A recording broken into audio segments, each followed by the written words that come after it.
I'm going to install a mini fridge. Check this out. Big, basically useless cubby there.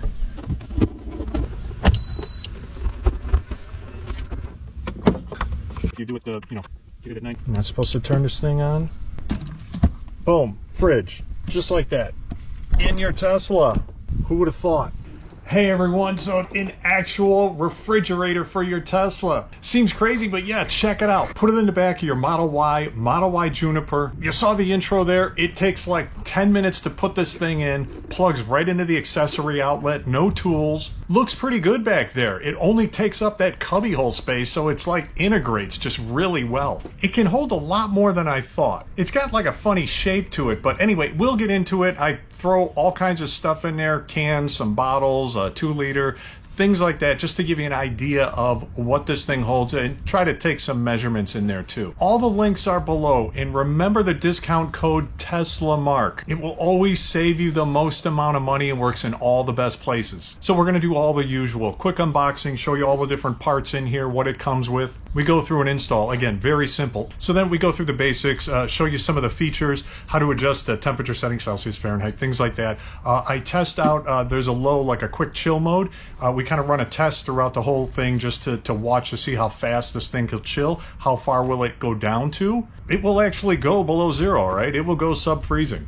We discuss power usage and the accessory mode that we have in the Teslas now that help leave everything on, but then, that is going to eat up more power overall in your car. The refrigerator on its own is only supposed to use 500 watts a day, so that's really not that much. I stuff a bunch of cans of soda in there, some Gatorade bottles, 2-liter bottle, things like that, just to give you a feel for what this thing can really hold. And of course, how noisy is it? You don't want something super noisy right in the back of your car. And well, I'll tell you right off the bat, it's not noisy at all, right? But I run it, and you'll hear it from the back of the car, the front of the car, and you'll hear for yourself. This thing is like so cool. I've carried around like a little cooler in my car before with ice in it. Eventually it melts, right? It's not long term.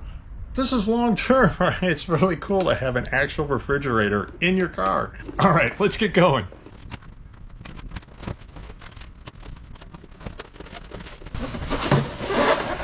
Cool, cool.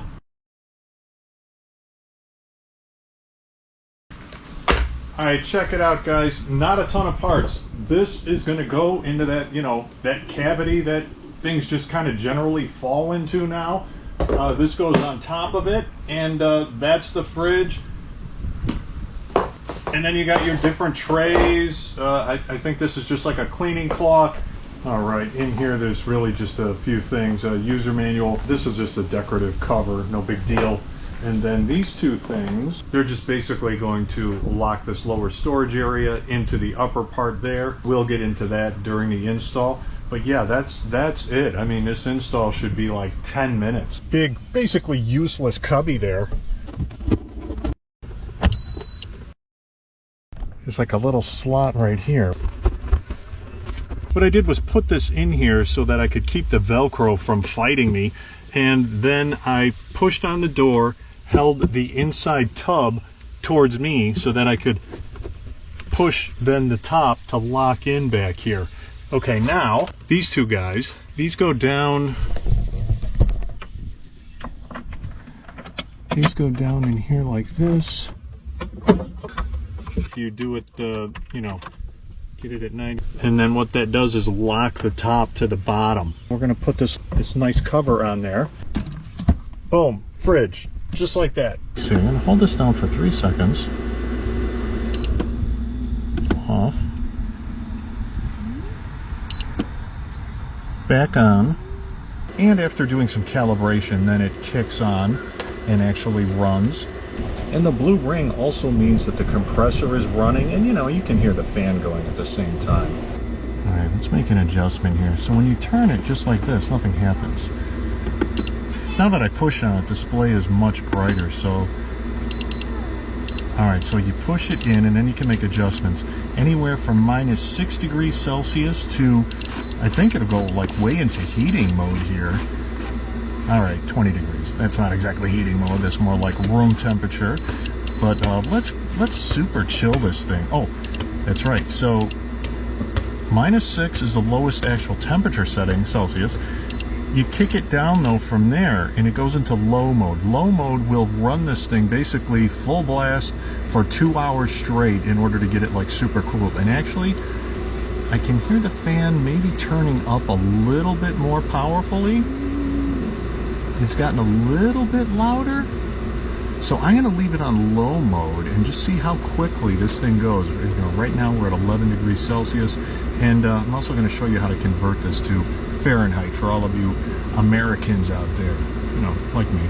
All right, to change from Celsius to Fahrenheit and vice versa, you have to get it into engineering mode, and actually you hold the button down, turn this to the left 180 degrees. Okay, now you're in engineering mode, and we want to get to F4. And then by turning the knob, it goes from Celsius to Fahrenheit. And then we just sit here for 5 seconds and it should store that in there. And now let's turn it back on. And we are in Fahrenheit. Okay, now let's get this back into low mode and let it continue to cool. And this is in the manual, by the way, on this page here, what you can change, all kinds of different parameters, but most of these you are not going to need to touch, nor will you want to. All right, so let's try eco mode. You should be able to tap the screen. Oh, you know what? I don't think it's going to work in low. So let's give it to like we have it setting for a normal temperature. Then, while it's blinking, hold this down for 3 seconds. And it'll go into eco mode. So if you have it in low, where it's trying to super cool, it won't go into eco mode. Otherwise, we can get it into eco mode and it will keep everything cool and but just not use quite as much energy. So let's get this back though into low mode. Oh, I turned it off. That was a mistake. Let me turn this back on. All right, so let's get it back into low. There we go. The car will go into, it will shut off, okay? Everything will shut down. There is a way to keep the accessories on though, which I have done now. So I lost track of the time because I'm not sure exactly when the car shut down on me, but we've got a good 25-30 minutes of cooling it down to get it to 31 degrees. And we'll see if we can get it any lower. It's still pretty warm out though. It's maybe 80 degrees or so, and if you're driving around in your car, you know, it's typically going to be about 72 degrees. It will be easier to for the refrigerator to keep things cool. So here, if we go into charging, they added this new keep accessory power on, and we want to keep that on for the refrigerator. Keep in mind though, if you keep this on all the time, your car will be using more energy, not just for the for this refrigerator, but you know, the car, more things will stay on and use more power. So keep that in mind. If you don't need the refrigerator to stay on, keep that off. So yeah, the refrigerator though should not be using much power. They say, I think it's 500 watts for every day or something like that. I'll put it up on the screen, but it's actually a very small amount of power that refrigerator uses. Check it out, 25 degrees, 25 degrees. Let's see what it looks like in here. I see some frosty. Oh yeah, it's like ice. Oh yeah, that is cold. Wow, nice. Okay, now what we're going to try to do is fit some of our basic stuff in here. Believe it or not, I didn't have like a water bottle, standard water bottle. What the heck happened? But we got some Gatorade, non-alcohol, that's non-alcoholic. Sprite, we're going to throw 2 liter in there and just see how many cans we can get in there, okay? Let's check this out. Now, we've got different trays and things. Where did that one tray go? Here it is, this tray. So you want to get super organized, okay, but we want to just like fill it up. Let's see what we can do. Keep in mind, when you've got this cargo tray in here, cargo mat, you're gonna kind of mess with the door opening here a bit. You know, that's the price you pay, all right? I guess you could trim that a bit, but you know, not a big deal, I don't think. All right, so let's take everything out of here in terms of organizing. And let's see what we can stack in there. 2 liter. Man, I don't know. I don't know if this is going in. Look at this sucker's huge. Oh, wow. Kind of no problem. Oh, this, by the way, you leave this door open for like 10 seconds and you get this. I wanted to like show everybody that, and here we go. All right, check that out. You could fit at least, I mean, you're not going to fit two liters in there, but you've got a 2 liter, and you definitely have some more room for stuff. Let's see, you know, obviously you're going to get this, you're going to get a bottle in there. That's still touching the bottom, no problem. Give me. No problem still. Wow, man, that's pretty good. 4 cans, no, I got one down there. 5 cans of Coke, 2 Gatorades, and a 2 liter.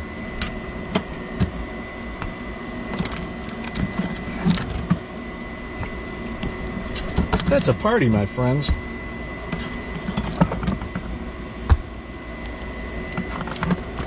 Oh, I forgot we got the O'Douls. Don't forget the O'Douls. You know, you gotta have that one guy. Don't want to make fun of that guy. Let's not make fun of that guy. Forgot about the O'Douls, though. So yeah, that is pretty good. Let's see how many just straight cans of Coke we can get in there.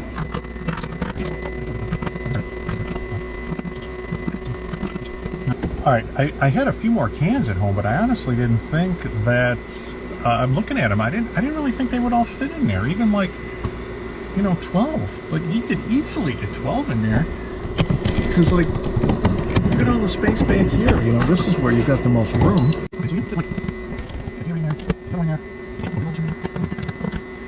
Dang, that's a lot of stuff. All right, I'm more impressed with this. It's just such a weird shape that you don't think you're going to really be able to fit too much in there, but then it like expands as it goes up, and yeah, you know, it's hard to keep things super straight and organized again just because of the shape, but wow, yeah, it really fits a lot of stuff in there. And it gets like really cold, obviously, you know, keep opening it up, but yeah, we had this thing below 0. All right, trying to take some measurements all the way to the bottom to back there. It's maybe 12.5 inches, but there's more room up front here. It's having a hard time keeping the tape at the bottom and the front. It is like 15 inches though to the top of the bottom there. So that is, it's kind of deeper than you think. Here we've got about 9.5 or, you know, 9.5 inches or so at the front. Back there, you know, it gets pretty slim, maybe 5-6 inches in the back. But yeah, it's just such a weird shape. All right, so I'm losing track of time here a little bit, but with the car open outside, it was maybe 84 degrees, sunny. It easily got down to 50 degrees. I think then the accessories powered the car off, came back out, checked on it, and then got the accessory power back on. And it pretty quickly, I would say in about 15 minutes, went from 50 degrees down to whatever it was, like 27 degrees. And again, now it's maybe 80 degrees outside. It is shady. The car was still wide open. So I think it really depends on the condition of your car. If your car is super hot, you have it out here in the sun, it's going to definitely cool it. It will definitely keep it cold, but you might not be able to get this down to freezing. I honestly don't know. I haven't tested it.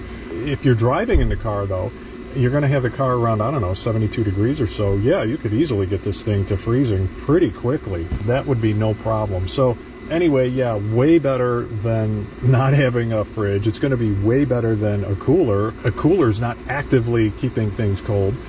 So yeah, this is pretty dang good. Okay, we have it running here. I hope you can see this. We got a lot of sun out here today, which is great, but we have it set for 16 degrees Celsius, and can you hear that running? That is pretty quiet, actually. That's not bad. You're right next to it here, too.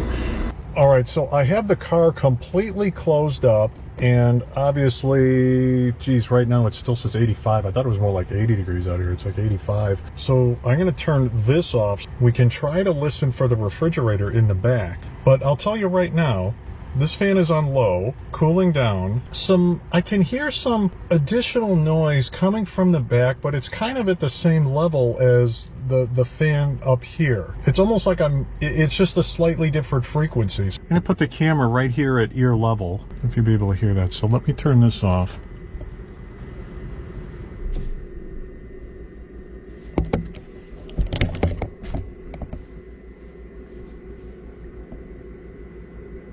So I don't know if you'll be able to hear that or not. It's a very faint noise either way, and that is set to low, so it's trying to like super cool right now. If you have it on eco mode, the fan's going to be going even slower. That's hardly noisy. If you're driving, there's no way you're going to hear that.